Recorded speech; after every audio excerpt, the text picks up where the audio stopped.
In this short video tutorial, we will be showing you how to use the water lock mode of your Samsung Galaxy Watch 5. Turning on the water lock mode on your watch deactivates the touchscreen, the wake up gesture feature, and watch always on feature. This is usually used when you go swimming with your watch. After your swim, turn off this feature to be able to use the touchscreen again and eject water from inside the watch speaker. Before proceeding, we would appreciate it if you liked and shared this video.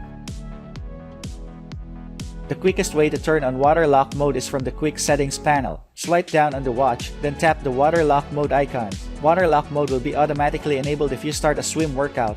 To turn off water lock mode, press and hold the home key. Follow any on-screen instructions if needed.